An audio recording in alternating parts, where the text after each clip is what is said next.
എല്ലാവർക്കും Azhiyur ornamental fish farm എന്ന ചാനലിലേക്ക് സ്വാഗതം. അപ്പോൾ നമ്മുടെ ഇന്നത്തെ വീഡിയോ വെൽറ്റൈൽ സീബ്രയെ എങ്ങനെ ഈസിയായി ബ്രീഡ് ചെയ്യാം, അതിൻ്റെ കുട്ടികൾ എങ്ങനെ വളർത്തിയിട്ട് അധികം ഡെഡോ ഇതൊന്നും കൂടാതെ എങ്ങനെ വളർത്തിയെടുക്കാം എന്നുള്ളൊരു ചെറിയൊരു വീഡിയോ ആയിട്ടാണ്. അപ്പോൾ എല്ലാവരും എന്ത് ചെയ്യുക, വീഡിയോ മാക്സിമം ഫുള്ളായിട്ട് കാണുക. ഓക്കെ, അതുപോലെ നമ്മുടെ ചാനലൊന്ന് എന്ത് ചെയ്യുക, സബ്സ്ക്രൈബ് ചെയ്തിട്ട് നമ്മുടെ ചാനലൊന്ന് സപ്പോർട്ട് ചെയ്യുക. ഇതുപോലുള്ള നല്ല നല്ല ഈസി മെത്തേഡുമായിട്ട് ഇനിയും നല്ല നല്ല ഫൈറ്റർ ബ്രീഡിങ് വീഡിയോ ഒക്കെ വരും. അപ്പോൾ നമ്മൾ ആദ്യമായിട്ട് സെറ്റ് ചെയ്യേണ്ടത് ഇത് കാണുന്ന നിങ്ങൾ ഈ വീഡിയോ കാണുന്നതാണ് ഇൻഫോസൂറിയ എങ്ങനെ ഉണ്ടാക്കിയെടുക്കാം എന്നുള്ളൊരു വീഡിയോ എല്ലാവർക്കും അറിയുന്നതാണ്.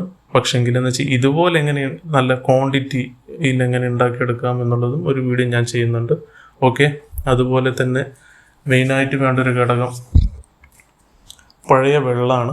അപ്പോൾ ഈ പഴയ വെള്ളത്തിൽ എന്തായാലും ഒരു 1-2 ദിവസം മുമ്പ് വെള്ളം പിടിച്ച് വെച്ചിരിക്കണം. പിന്നെ അതിലേക്ക് ഫിഷിനെ ഇറക്കി വിടുന്നതിന് മുമ്പ് മെത്തലിംബുമാണ് ഞാൻ ഇറ്റിച്ചുകൊണ്ടിരിക്കുന്നത്. പിന്നെന്ന് വെച്ച് കഴിഞ്ഞാൽ അതിലേക്ക് ഇത് റൗണ്ട് കേജാണ് ഞാനിപ്പോൾ ഉപയോഗിക്കുന്നത്. ഈസി ആയിട്ട് ഉണ്ടാക്കുന്ന ഒരു സംഭവം തന്നെ എല്ലാവർക്കും.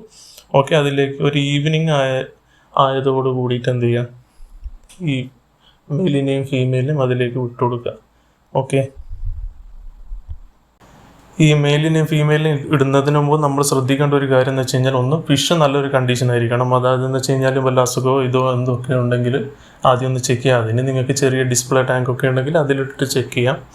ഇല്ലെങ്കിൽ എന്ന് വെച്ച് കഴിഞ്ഞാൽ ആ കുറത്തിൽ എങ്ങനെയെങ്കിലും ഒരു സൈഡ് കാണുന്ന ഇതിൽ ഇട്ടിട്ട് നോക്കുക, ഫിഷിന് എന്തെങ്കിലും ആക്റ്റീവ് കുറവുണ്ടോ, അല്ലെങ്കിൽ ഫിഷിന് വേറെ എന്തെങ്കിലും രോഗമുണ്ടോ, ടൈൽ എന്തെങ്കിലും, അങ്ങനെ ഒന്ന് ചെക്ക് ചെയ്യുക.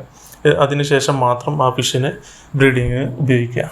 ഓക്കെ, ബ്രീഡിങ്ങിന് ഇട്ട് കഴിഞ്ഞാൽ രാവിലെ നമ്മൾ കാണുന്ന വീഡിയോ രാവിലെ അവർ ചേസിങ് സ്റ്റാർട്ടായിട്ടുണ്ട്. പൊതുവെ ഈ സീബ്ര വെറൈറ്റീസ് ഒക്കെ ഏർലി മോർണിംഗ് ആണ് എഗ്ഗ് ചെയ്യുന്നത് കണ്ടിട്ടുള്ളത്. ഇപ്പോൾ ഈ കാണുന്ന വിഷ്വൽ എന്ന് വെച്ച് കഴിഞ്ഞാൽ ഞാൻ ഏർലി മോർണിംഗ് എഴുന്നേറ്റെടുത്തൊരു വീഡിയോ ആണ്. അപ്പോൾ ഇത് കാണാൻ പറ്റും, അവിടെ ഇവിടെയൊക്കെ ആയിട്ട് എഗ്ഗ് ഇങ്ങനെ താഴോട്ട് വീണുകൊണ്ടിരിക്കുന്നത്, ഫിഷിങ് മെയിൽ ഇങ്ങനെ ചേസ് ചെയ്യുന്നുണ്ട്. ആ ഒരു വീഡിയോ ആണ് നിങ്ങളിപ്പോൾ കണ്ടുകൊണ്ടിരിക്കുന്നത്. അല്ലാണ്ട് ഇതിനെ ബ്രീഡ് ചെയ്യിക്കുക എന്നുള്ളത് വലിയൊരു സംഭവമോ അല്ലെങ്കിൽ വലിയ ഇതായിട്ടോ ഒന്നുമല്ല. പക്ഷെങ്കിൽ ചില കാര്യങ്ങൾ ശ്രദ്ധിച്ചില്ലെങ്കിൽ നമുക്ക് എന്താവില്ല, സക്സസ് ആവത്തില്ല. അതിനാണ് ഞാൻ ആദ്യം പറഞ്ഞത് പഴയ വെള്ളം ഉപയോഗിക്കാനും, പിന്നെന്ന് വെച്ച് കഴിഞ്ഞാൽ ഫിഷ് എങ്ങനെയുണ്ട്, ഫിഷിൻ്റെ കണ്ടീഷൻ എങ്ങനെയുണ്ടെന്ന് നോക്കാനും പറഞ്ഞത്. ഓക്കെ, ഇതിപ്പോൾ അത് എഗ്ഗ് ചെയ്തതിന് ശേഷമുള്ള വിഷ്വലാണ് ഇപ്പോൾ നിങ്ങൾ കണ്ടുകൊണ്ടിരിക്കുന്നത്. ഓക്കെ, അപ്പോൾ അത്യാവശ്യം ഒരു കുഴപ്പമില്ലാത്ത ക്വാണ്ടിറ്റിയിൽ എഗ്ഗ് ഉണ്ട്. ചില സ്ഥലങ്ങളിൽ കാണാൻ കുറച്ച് ബുദ്ധിമുട്ട്, അടിയിൽ തെർമോക്കോൾ വെച്ചതാണ്. പിന്നെ ഒന്നാമത് ഈ അക്വേറിയത്തിൽ ഞാൻ ബ്രീഡിങ്ങിന് ഇട്ടത് കാരണം എന്ന് വെച്ച് കഴിഞ്ഞാൽ ഒന്ന് നിങ്ങളെ കാണിക്കുക എന്നുള്ളൊരു ഉദ്ദേശം കൊണ്ടാണ്. കാരണം ബേസിലിട്ട് കഴിഞ്ഞാൽ ഇതുപോലെ എനിക്ക് കാണിക്കാൻ പറ്റത്തില്ല.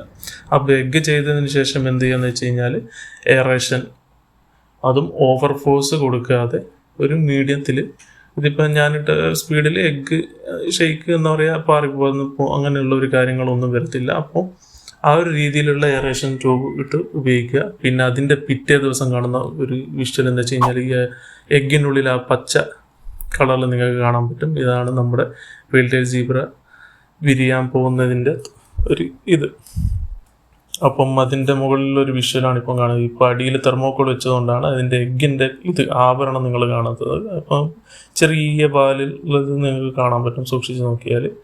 അതിൻ്റെ പിറ്റേ ദിവസമാണ് ഇതേപോലെ ഗ്ലാസിൻ്റെ എല്ലാ ഭാഗത്തും നിങ്ങൾക്ക് നോക്കിയാൽ കാണാൻ പറ്റും, ഇങ്ങനെ ഓരോ ഗ്യാങ് ആയിക്കൊണ്ട് ഇങ്ങനെ പറ്റിപ്പിടിച്ച് നിൽക്കുന്ന ഒരു വിഷ്വലാണ് ഇപ്പോൾ നിങ്ങൾ കണ്ടുകൊണ്ടിരിക്കുന്നത്.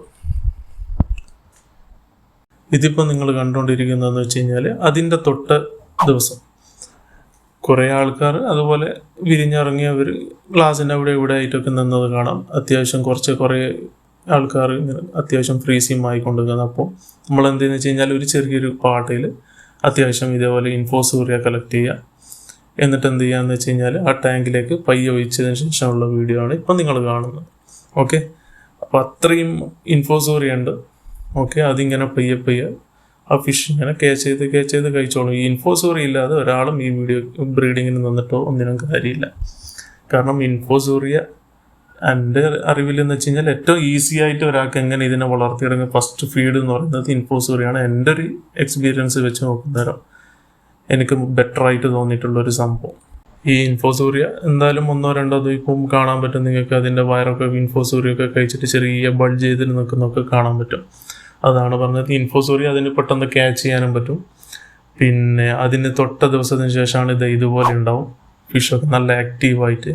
ഇതേപോലെ നിങ്ങൾക്കും ചെയ്യാൻ പറ്റുന്നതാണ്. വളരെ ഈസിയാണ്. പക്ഷെങ്കിൽ ശ്രദ്ധിച്ചില്ലെങ്കിൽ മൊത്തത്തിൽ അടിച്ചു പോവുകയും ചെയ്യും. ഓക്കെ, അപ്പം അടുത്തൊരു വീഡിയോ ആയിട്ട് നമുക്ക് വീണ്ടും കാണാം.